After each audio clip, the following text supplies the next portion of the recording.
Hello, my name is Celena, and my team and I are currently on a mission to spread awareness about the topic of youth homelessness. After hours of research, planning, and animating, we are so excited to finally get to educate the public about this subject through a series of episodes that cover various topics regarding youth homelessness, from general information to the numerous ways you can help. I hope you enjoy and learn a lot about this important issue.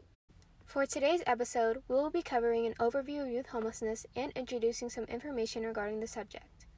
So, what exactly is youth homelessness? The exact age of homeless youth varies, with ranges such as 12 to 24 as set by the National Alliance to End Homelessness, between ages 16 and 22 as set by the RHYA, or individuals under 18 as defined by the National Coalition for the Homeless. Others, such as the McKinney-Vento Homeless Assistance Act, define the group homeless children and youth broadly, with no specific age range. Despite this variance of ranges, the federal government has defined the homeless youth as individuals under 25. Those between the ages of 18 and 25 are known as young adults, which is why some refer to them as homeless youth. People under these age groups and categories often do not have a stable residence or income and lack the support and resources needed for the transition into adulthood.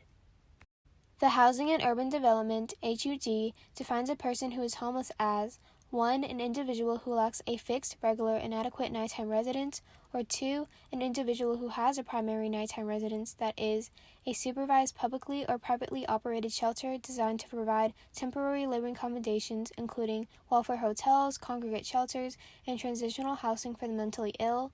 An institution that provides a temporary residence for individuals intended to be institutionalized, or a public or private place not designed for or ordinarily used as a regular sleeping accommodation for human beings. There are three main types of homelessness as defined by the National Coalition for the Homeless: chronic, transitional, and episodic. People with chronic homelessness oftentimes are more likely to be in the shelter system and use shelters as long-term housing rather than as an emergency arrangement. They also tend to be of older age, consist of the hardcore unemployed, and suffer from disabilities and/or substance abuse problems. This group represents a far smaller proportion of the population compared to the transitionally homeless. People of the transitional homeless group generally enter the shelter system for one stay and for a short period of time. They're usually younger and may have been a recent member of the precariously housed population, but have become homeless due to a catastrophic event. They are usually forced to spend a short amount of time in the homeless shelter before they make their transition to more stable housing. Since they have a higher rate of turnover, transitionally homeless individuals account for the majority of the homeless population. Finally, individuals of the episodic homeless group frequently come in and out of homelessness. These people are young, but unlike those who are transitionally homeless, they are chronically unemployed and experience medical, mental health, and substance abuse problems. The homeless youth themselves are also categorized into typologies in order to account for a miscellany of experiences. As noted by the Homeless Research Institute, some typologies include runaways, youth who are run away from home; throwaways, youth who were kicked out by a parent or guardian without adequate care arrangements; street youth, those who are found in various street settings and engage in dangerous or criminal behavior such as drug dealing; systems youth, those who have ended up homeless after spending time in foster or formal care; transient but connected, youth where mental health and substance issues were not common but had unstable housing and school connections and the most extensive histories of homelessness; high risk, those who are more likely to have dropped out of school and struggle more with depression, conduct, and substance abuse problems; and finally, low risk, youth who have low levels of the behaviors of high-risk individuals and the least extensive histories of homelessness or housing instability. Next, let's take a look at some statistics. According to the National Conference of State Legislatures, each year an estimated 4.2 million youth and young adults experience homelessness, of which 700,000 are unaccompanied minors.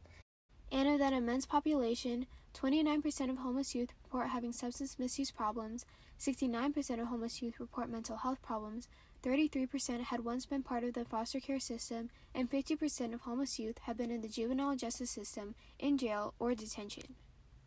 Additionally, as noted by the Covenant House, 57% of homeless kids spend at least one day every month without food, and shockingly, almost 40% of the homeless in the United States are under 18. According to the National LGBTQ Task Force, between 20 and 40% of homeless youth are lesbian, gay, bisexual, or transgender.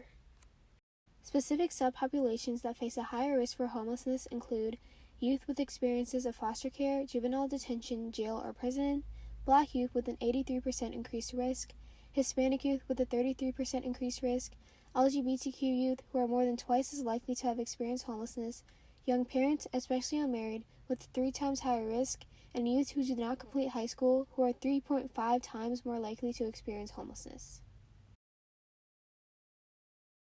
Let's take a quick recap of everything we learned. First, we discussed the age ranges for the homeless youth, which are typically known to be 18 and under or even 25 and under. Then we took a look at the definition of homeless youth and the many typologies that can describe various circumstances. And finally, we dove into the staggering statistics of the homeless youth population. In the next episode, we will expand upon those statistics and learn all about the causes of youth homelessness as well as the many effects it has on the individual. Thank you so much for joining me in episode 1, and I hope you have a wonderful day.